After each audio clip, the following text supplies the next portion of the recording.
Hello, নমস্কার বন্ধুরা, সকলে কেমন আছো? তো আজকে সকলকে শুভ জন্মাষ্টমীর শুভেচ্ছা জানালাম। তো আমার বাড়িতে একটা ছোট গোপু সোনা আছে, তো আজকে ওই জন্যই তাকে পুজো করা হয়েছে। তার জন্য হালকা আজকে নিরামিষই রান্না করেছি। আজকের রেসিপি হলো পনিরের তরকারি, লুচি আর গোটাওয়ালা বেগুন ভাজা। তো প্রথমেই কড়াইতে সাদা তেল ছিল, সাদা তেলটা গরম বসিয়ে দিয়ে এদিকে পনিরটাকে আমি কেটে রেখেছিলাম ডুমো ডুমো করে।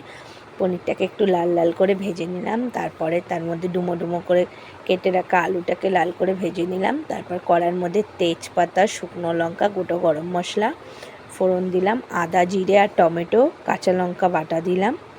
বাটা দিয়ে একটু রেড চিলি পাউডার দিলাম, একটু নুন দিলাম, দিয়ে ভালো করে ওটাকে কষতে দিলাম।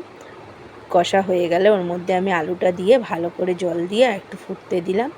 ওটা কষা কষা হয়ে গেলে এদিকে আমি একটা বাটিতে কাজু, কিশমিশ, চালমগজ, পোস্ত 4টে বেটে ভালো করে ওই পেস্টটাকে দিয়ে দিলাম। পেস্টটাকে বাটা দিয়ে ভালো করে একটু নেড়ে চেড়ে ওর মধ্যে একটু বাটার দেবো, একটু চিনি দেবো, বাটি ধোয়া জলটা দিয়ে দিলাম, গোটা 2টো কাঁচা লঙ্কা দিয়ে দিলাম আর একটু নুন দিয়ে দিলাম স্বাদ মতো।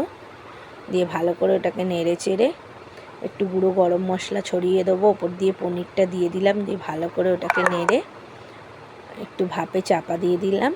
ওটা একটু ফুটে গেলে ওটা নামিয়ে নেব। এদিকে আমি বেগুনটাকে নুন মাখিয়ে রেখেছি, এদিকে ময়দাটা নুন, চিনি আর অল্প একটু তেল দিয়ে ওটাকে ভালো করে ভেজে নিলাম। পনিরটাকে নামিয়ে নিলাম। তারপরে আমি লুচিটাকে ভেজে নেব। তেল গরম বসিয়ে গরম গরম লুচিটাকে, দেখো কি সুন্দর লুচিটা ফুলেছে। লুচিটা ভেজে নিলাম।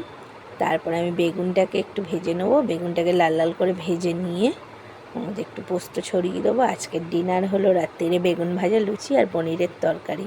তো রেসিপিটা আপনাদের যদি ভালো লাগে অবশ্যই লাইক শেয়ার করবেন। ভালো লাগে